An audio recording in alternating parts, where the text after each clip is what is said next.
Movie की शुरुआत एक चर्च बेल बजते हुए होती है जहां शादी का सेलिब्रेशन चल रहा है। वहीं उस चर्च में कुछ फैमिलीज एक दूसरे के साथ खाना खाते हुए बातें कर रहे हैं। दूल्हा दुल्हन भी अपनी फैमिली के साथ फोटो खिंचाने के लिए पोज दे रहे होते हैं, लेकिन तभी उनके इस प्यारे रंग में भंग डालने के लिए जर्मन फौज की कार आती है। जैसे ही जनरल कार से बाहर पैर रखता है वहाँ पर बिल्कुल शांति सी छा जाती है। अब जनरल को देखते ही एक छोटा बच्चा उसकी तरफ भागकर उसे पानी देता है, लेकिन जैसे ही जर्मन जनरल पानी पीता है तो उसे खांसी आने लगती है, जिस वजह से वहां पर मौजूद सभी लोग जनरल पर हंसने लगते हैं। अब ये सब कुछ देखकर जनरल को लगता है कि ये सभी लोग मेरा मजाक उड़ा रहे हैं, इसीलिए वो वहां पर मौजूद सभी लोगों को शूट करने का ऑर्डर देता है और उन सभी को मार दिया जाता है। अब सीन यहाँ से शिफ्ट होता है एक आदमी पर जिसकी आंखों पर पट्टी बांधकर उसे बंदी बना लिया गया है और वो बार बार सैनिकों को कह रहा है मैं जनरल लोजानो का भतीजा हूँ और अगर ये बात उन्हें पता चल गई कि तुम लोगों ने मुझ पर बंदूकें तानी और मुझे मारने की कोशिश की तो तुम सब बड़े खतरे में पड़ सकते हो, इसलिए अच्छा तो यही होगा कि तुम मुझे जाने दो। लेकिन उन सैनिकों पर उसकी बातों का कोई भी असर नहीं होता और वो उस आदमी को मारने ही वाले होते हैं। तभी वहाँ पर जनरल लोजानो आ जाते हैं और सैनिकों से कहते हैं कि ये मेरा भतीजा है, तुम इसे छोड़ दो।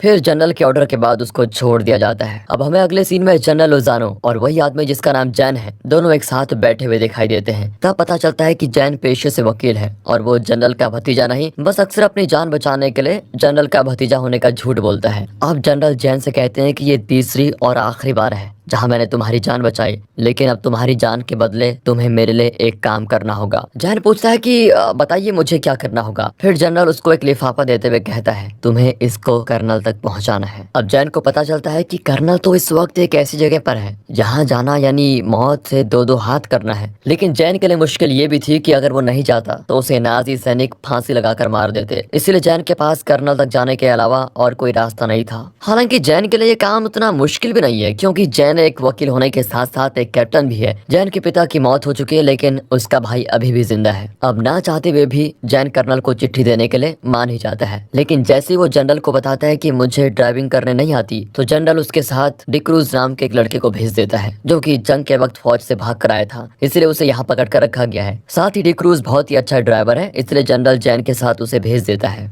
अब डिक्रूज को पता होता है कि इस रास्ते से कर्नल के पास जाना यानी कि जिंदगी के साथ खिलवाड़ करना है, क्योंकि ये रास्ता इतने खतरों से भरा हुआ है कि कोई भी आम आदमी इस रास्ते से जाने की सोच भी नहीं सकता। अब दोनों रास्ते में कुछ दूरी तक पहुंच ही जाते हैं, तभी उन्हें रास्ते में नाजी सैनिक रोककर उन पर बंदूकें तान देते हैं। लेकिन जैन कहता है कि मैं खुद एक मिलिट्री ऑफिसर हूँ और सरकारी काम से कहीं पर जा रहा हूँ। इस तरह बड़ी चालाकी के साथ जैन वहाँ से निकल जाता है। वहाँ से निकलकर दोनों कुछ दूरी पर पहुँचते हैं, तभी उन्हें प्लेन का एक पायलट पेड़ से लटका हुआ दिखाई देता है और जब जैन और डिक्रूज उसे देखने जाते हैं तो उसको देखकर लग रहा होता है कि किसी प्लेन से पैराशूट से वो कूदा होगा। उस पायलट के दोनों हाथ भी कटे हुए हैं, जिस वजह से जैन को लगता है कि ये हमारा ही कोई सिपाही लगता है। लेकिन तभी पीछे से रिपब्लिक सोल्जर उन पर बंदूक तानकर उनके हथियार छीन लेते हैं और दोनों को बंदी बना लेते हैं। अब रिपब्लिक सोल्जर का एक आदमी जब उस पायलट की तस्वीर खींच रहा होता है तभी वो पायलट जिंदा होकर उस फोटोग्राफर पर हमला करके उसके गले को काट कर मार देता है। इसी बीच ब्रास्की नाम का एक रिपब्लिकन सोल्जर उस पायलट को उठाकर दूर फेंकता है, लेकिन पायलट तो रेंगते हुए उनकी तरफ आने लगता है। ब्रास्की उस पर ढेर सारी गोलियां चलाता है लेकिन उस पर कोई भी असर नहीं होता और वो पायलट ब्रास्की को काटने ही वाला होता है। तभी ब्रास्की का सीनियर आकर उस पायलट के सर पर गोली मारकर उसे मार देता है। अब वो फोटोग्राफर उठ खड़ा होता है और उन्हें काटने के लिए बढ़ता है, इसलिए रिपब्लिकन सोल्जर उसे भी मार देते हैं। तभी रिपब्लिकन सोल्जर को आसमान में फाइटर प्लेन जाते हुए दिखाई देते हैं, इसलिए जल्दी से वो अपने कैंप की तरफ जाने लगते हैं। कैंप पहुंचने के बाद उन्हें अपने सभी साथी मरे हुए हालत में मिलते हैं और हर जगह तबाही मची हुई दिखाई देती है। लेकिन उन रिपब्लिकन सोल्जर की आवाज को सुनकर सभी मरे हुए लोग जिंदा हो जाते हैं और उनकी तरफ बढ़ने लगते हैं। इसी बीच एक रिपब्लिकन सोल्जर अपने पापा के पास जाने लगता है जो कि इस वक्त ज़ॉम्बी की हालत में है और फिर सभी ज़ॉम्बी मिलकर उस रिपब्लिकन सोल्जर को मार देते हैं। अब बाकी रिपब्लिकन सोल्जर के पास वहाँ से भागने के अलावा और कोई भी रास्ता नहीं होता। फिर वो एक नदी के पास आ जाते हैं। वहाँ से वो छोटी नाव में बैठकर नदी के दूसरे किनारे जाने लगते हैं, लेकिन तभी उनका पाला एक और ज़ॉम्बी से पड़ता है, लेकिन वो सोल्जर उस ज़ॉम्बी को भी मार देते हैं। लेकिन गोली की आवाज को सुनकर बाकी सभी ज़ॉम्बीज उनकी तरफ आने लगते हैं, इसलिए रिपब्लिकन सोल्जर एक एक करके सभी ज़ॉम्बी को मारने लगते हैं। लेकिन अफसोस इस मुठभेड़ में ब्रास्की ज़ॉम्बी के हाथ लग जाता है और ढेर सारे ज़ॉम्बी मिलकर उसका शिकार कर लेते हैं। अब ज़ॉम्बी से बचने के लिए सभी लोग वहां से निकलते हैं। फिर बहुत दूर जाने के बाद उनको एक घर दिखाई देता है। जैसे ही जैन और रिपब्लिकन सोल्जर उस घर में जाते हैं तभी उन पर राफेल जूनियर और नन बंदूक तान देती है, इसलिए रिपब्लिकन सोल्जर भी उन पर बंदूक तान देते हैं। लेकिन जैन उनसे कहता है कि ये वक्त लड़ाई करने का नहीं है, बल्कि साथ आकर इस मुश्किल हालातों से बाहर निकलने का है। फिर सभी लोग जैन की बात मान लेते हैं। जब जैन आग के पास बैठकर उस लेटर को पढ़ने की कोशिश करता है, तभी गर्माहट की वजह से वो लेटर एक नक्शे में बदल जाता है। अब एंड्रयू नाम के एक आदमी को दिखाते हैं जो ऊपर पहरा दे रहा है। तभी उसकी नजर एक कुत्ते पर पड़ती है जो कि बहुत जोर से भौंक रहा है। अब एंड्रयू ठीक से देखता है तो उसे एक ज़ॉम्बी दिखाई देता है जो कि उनके घर के पास आ रहा है। इसलिए एंड्रयू उस ज़ॉम्बी पर गोली चलाकर उसे मार देता है। लेकिन गोली की आवाज को सुनकर ढेर सारे ज़ॉम्बीज घर की तरफ आने लग जाते हैं और सोल्जर्स पर हमला करके उन्हें मार देते हैं। इसलिए जैन और बाकी सभी उस घर के पीछे से निकलकर उस घर को एक्सप्लोजिव से उड़ा देते हैं। अब सभी वैली की तरफ निकलते हैं, लेकिन जर्मन फौज ने अपनी सुरक्षा के लिए वैली के चारों ओर बिजली के तारों से एक कंपाउंड बनाया होता है। तभी उनकी नजर ब्रास्की पर जाती है जो कि अब ज़ॉम्बी बन चुका है और वो उन बिजली के तारों में अटकता है। जैन ब्रास्की को गोली मारकर उसे इस दर्दनाक जिंदगी से आजाद कर देता है। अब जैन सभी को एक नक्शा दिखाता है और उस नक्शे में इस वक्त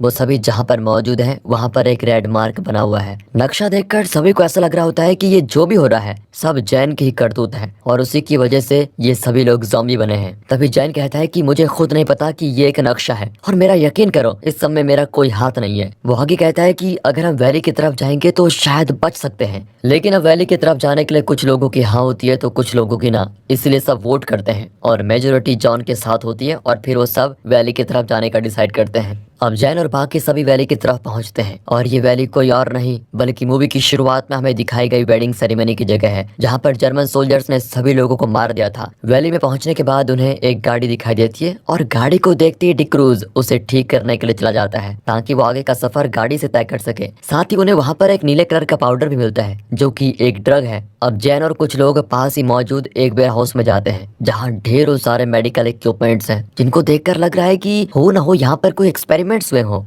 अब उन्हें वहाँ पर कुछ हलचल महसूस होती है, इसीलिए वो वहाँ पर वार्निंग देकर कहते हैं कि अगर तुम कोई इंसान हो तो बाहर आ जाओ वरना हम अंधाधुंध गोलीबारी करेंगे। तभी वहाँ से एक लड़की निकलती है और वो लड़की बताती है कि मेरा नाम ऐना है। और दोस्तों ये लड़की कोई और नहीं बल्कि वही लड़की है जिसे हमें मूवी की शुरुआत में दिखाया गया था, जिसकी शादी हो रही थी और जर्मन सैनिकों ने उन पर गोलीबारी कर दी थी। अब मेटा नाम की सोल्जर ऐना से पूछती यहाँ पर हुआ क्या था। ऐना बताती है कि मेरी शादी थी लेकिन जर्मन सैनिकों ने आकर हम पर गोलीबारी कर दी। इसी बीच मेरे हस्बैंड को गोली लगी और वो मुझ पर गिर गए जिस वजह से मैं बच गई। इसी बीच एक रिपब्लिकन सोल्जर के हाथ में एक फाइल लग जाती है जिसमें ज़ॉम्बी के एक्सपेरिमेंट की सारी जानकारी होती है, जिससे सबको पता चल जाता है कि ये ज़ॉम्बी किसी एक्सपेरिमेंट की वजह से ही बने हैं। लेकिन वो रिपब्लिकन सोल्जर उस फाइल को देने से मना कर देता है क्योंकि वो उस फाइल को गवर्नमेंट को सौंपकर उनसे मोटी रकम हासिल करना चाहता है। इसलिए जब वो सोल्जर उस फाइल को लेकर दरवाजे के बाहर निकलता है उस पर ढेरों सारे ज़ॉम्बीज हमला कर देते हैं और उसे वहीं काट खाते हैं। इसलिए जैन और बाकी सभी लोग उस दरवाजे को बंद करके दूसरे दरवाजे से भागने लगते हैं, लेकिन ऐना बहुत ही जख्मी होती है, उससे चला ही नहीं जाता। इसलिए जूनियर उसे अपने साथ लेकर वहां से निकलने लगता है, लेकिन ऐना धीरे धीरे ज़ॉम्बी में कन्वर्ट होती है और जूनियर पर हमला कर देती है। लेकिन तभी राफेल और सोल जूनियर को बचाने के लिए आते हैं और फिर जूनियर को ऐना से बचा भी लेते हैं, लेकिन ऐना ने राफेल के जूते पर काट लिया होता है। तभी एंड्रयू वहां पर आकर देखता है और उसे लगता है ऐना ने राफेल को काट लिया इसलिए अब वो भी ज़ॉम्बी बन जाएगा।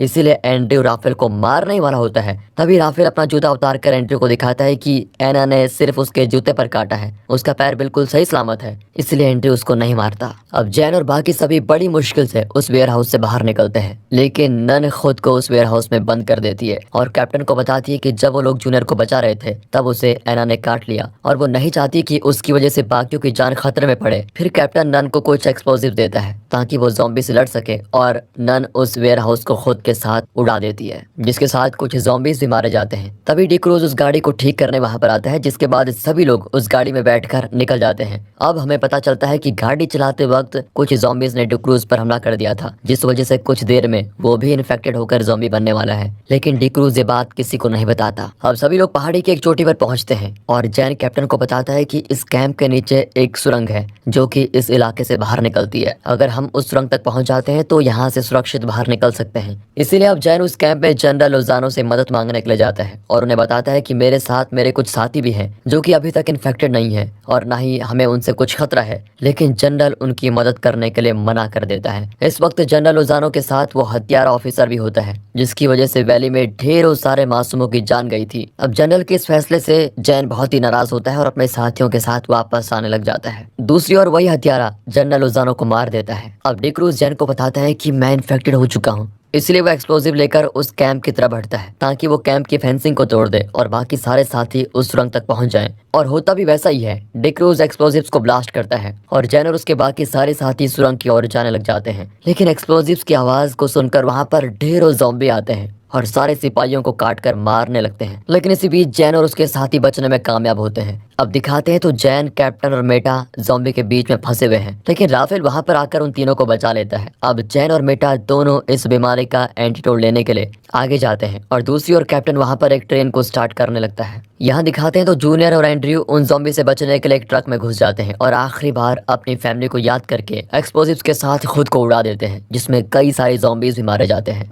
अब जैन और मेटा भी उस लैब में पहुंच चुके हैं जहां पर वो हत्यारा अपने अंदर उस नीले ड्रग को इंजेक्ट कर रहा है। जैन उससे एंटीडोट के बारे में पूछता है, लेकिन वो कहता है कि इसका कोई एंटीडोट नहीं है और देखते देखते वो भी ज़ॉम्बी बन जाता है। इसलिए मेटा उसके सर पर शूट करके उसको मार देती है। लेकिन इसी बीच जैन के हाथ पर एक ज़ॉम्बी काट लेता है और मेटा जैन को बचाने के लिए जैन का इन्फेक्टेड हाथ काट देती है ताकि उसकी जान बच जाए। लेकिन मेटा की चलाई गई गोली की आवाज को सुनकर ढेरों सारे ज़ॉम्बीज उनकी तरफ आने लगते हैं। इसलिए अब जैन और मेटा खुद को बचाने के लिए लैब में रखे एक बॉक्स में खुद को कैद कर लेते हैं। दूसरी ओर कैप्टन, जो कि ट्रेन को स्टार्ट करने की कोशिश कर रहा था, उसे ढेर सारे ज़ॉम्बीज घेर लेते हैं। कैप्टन कई ज़ॉम्बी पर गोली चलाता है, लेकिन ज़ॉम्बी की तादाद बहुत ज्यादा होती है और उसके पास अब सिर्फ एक ही गोली बची है, इसलिए वो उस गोली से खुद को मार देता है। इसी के साथ ट्रेन भी शुरू होती है। मेटा और जैन जिस लैब में है वो लैब उसी ट्रेन में होती है, इस वजह से वो लैब भी इसी ट्रेन के साथ सुरंग से बाहर निकलने लगती है। अब यहाँ जैन और मेटा जिस बॉक्स में बंद होते हैं उस बॉक्स का शीशा तोड़कर ज़ॉम्बीज अंदर आने लग जाते हैं। तभी उस ट्रेन पर फाइटर प्लेन बम गिरा देते हैं जिससे सारे ज़ॉम्बीज मारे जाते हैं। लेकिन जैन और मेटा उस बॉक्स में बंद होने के कारण बच जाते हैं। दोनों बहुत ही खुश होते हैं कि आखिरकार वो बच गए। इसके बाद मेटा जख्मी जैन को उसके घर छोड़ देती है। जैन मेटा से कहता है कि तुम मत जाओ, तुम प्लीज मेरे साथ रहो। लेकिन मेटा जैन से कहती है मेरी लाइफ अलग है, मेरे रास्ते अलग हैं, मैं तुम्हारे साथ नहीं रह सकती। फिर वो जैन को छोड़कर चली जाती है और इसी के साथ ये मूवी यहाँ पर खत्म होती है। बाकी दोस्तों, स्टोरी अच्छी लगी हो, एक्सप्लेनेशन अच्छा लगा हो, वीडियो को लाइक कीजिए और चैनल को सब्सक्राइब